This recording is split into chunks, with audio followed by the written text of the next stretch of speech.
वहाँ भी कहीं ना कहीं कौमी एकता और इंसानियत बची हुई है, और वो कौमी एकता इंसानियत देखने मिली आज हमें बांसजोड़ा में।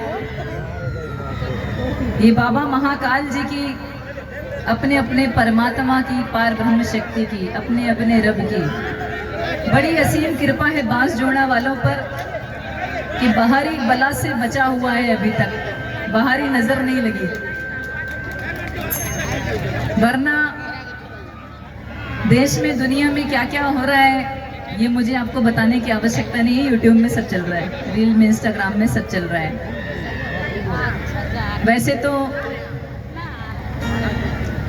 मैं भी किसी धर्म की विरोधी नहीं हूँ, सभी धर्मों का मैं भी सम्मान करती हूँ, हिंदू, मुस्लिम, सिख, ईसाई, क्योंकि चारों मेरे देश के धर्म हैं। और मुझे ये भी अच्छे से पता है कि चारों आज़ादी की लड़ाई में साथ थे, जब ही भारत देश से हम अभी यहाँ तक आज़ाद बैठे हुए हैं।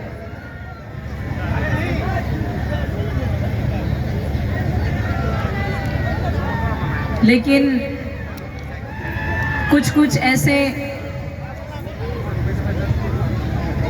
उपद्रवी हैं, कुछ कुछ ऐसे अपवाद हैं जिनकी वजह से धर्मों को अपमान सहना पड़ता है, धर्मों को अपमानित होना पड़ता है। और ये सब कमी है शिक्षा की। जहाँ शिक्षा नहीं होगी, जहाँ संस्कार नहीं होंगे, वहाँ अच्छे धर्म का निर्माण नहीं हो सकता।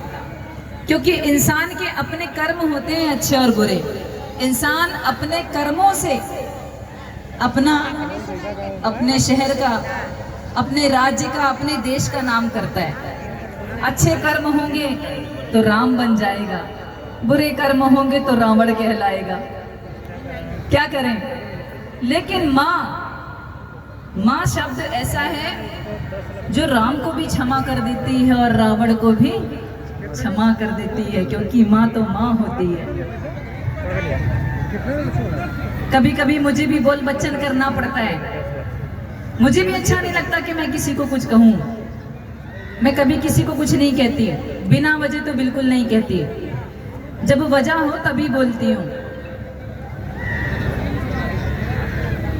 हमको भी हमारा देश बहुत प्यारा है।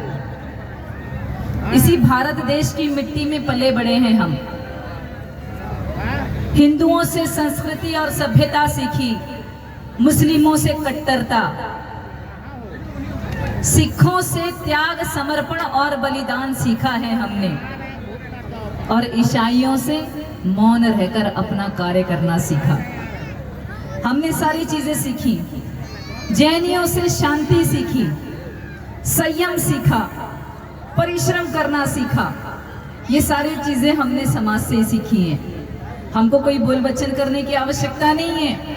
लेकिन तकलीफ वहां होती है जब कोई हमारे देश में रहकर हमारा देशवासी पाकिस्तान और फिलिस्तीन जैसे देशों के गुणगान वंदन करता है, जब हमको तकलीफ होती है। ये हमारे भारत देश की मिट्टी जैसे भी है, हमारी अपनी है। यहाँ के लोग जैसे हैं, हमारे अपने हैं। हम हिंदुस्तानी हैं। हम नहीं चाहते कि कोई हमारे देश में दूसरे देश का गुणगान वंदन करे। यही बात हमको रास नहीं आती, और हम नहीं चाहते कि कोई दूसरा देश का गुणगान वंदन करे। जिन लोगों ने पाकिस्तान जिंदाबाद के नारे लगाए थे, अपने खुले मंच से उनको बहुत खींचा है मैंने, उनको बहुत पुतारी भी कोची है। इसलिए नहीं कि कोई धर्म को टारगेट किया, नहीं, बल्कि इसलिए बोला क्योंकि हर वक्त, हर 2, 4, 10 साल में, 20 साल में पाकिस्तान हमारे भारत में अटैक करता रहता है, हमारे हिंदुस्तानियों को मारता रहता है, चाहे वो कोई भी धर्म का हो। उदाहरण के लिए अजमल कसाब को ले लो। अजमल कसाब ने जब फायरिंग करी थी मुंबई की ताज होटल में, तो ये देखकर नहीं मारा था कि कौन से धर्म का व्यक्ति मर रहा है। उसने तो हिंदू, मुस्लिम, सिख, ईसाई सबको मारा। मारा क्या? मारा क्या? नहीं मारा ना। तो अब बताइए, ऐसे देश का हम समर्थन करेंगे क्या? कभी नहीं करेंगे। हमारे भारतवासी मरते हैं तो हमको बहुत तकलीफ होती है। इस हिंदुस्तान की मिट्टी में बड़े बड़े हैं हम, और इस हिंदुस्तान की मिट्टी में ही पले बड़े रहकर जलकर जाना चाहते हैं। इसमें कोई शक की बात नहीं है कि हम हिंदुस्तानी नहीं है। बस ये बात थोड़ी सी खटक जाती है। कभी कभी ऐसे भी लोग हैं जिनको पता नहीं क्यों खुजली होती रहती है। जहां एकता बनी हुई है उनको अच्छा नहीं लगेगा, उपद्रव मचाना ही मचाना है। फिर ऐसों के लिए नाम आता है यहाँ शहनाज अख्तर। तभी बोलती हूँ मैं, तब नहीं तो नहीं बोलती, क्योंकि बोलने की आवश्यकता मुझे नहीं है। मैं भी चाहती हूँ कि हमारे देश में सभी लोग अच्छे से रहें, भाईचारे से रहें, कोई सांप्रदायिक दंगे फसाद ना हो। जैसे अच्छे से रहते थे वैसे ही अच्छे से रहें, अमन शांति से रहें। लेकिन शांति तो मुझे दिखाई देती नहीं है। लेकिन क्या करूं, कभी कभी बोलना पड़ता है। कभी मेरी बातों को अन्यथा मत लेना, मैं कभी किसी का दिल नहीं दुखाना चाहती। अभी चलेंगे हम फिर से उन्हीं भजनों की ओर। तो आइए, एक बड़ा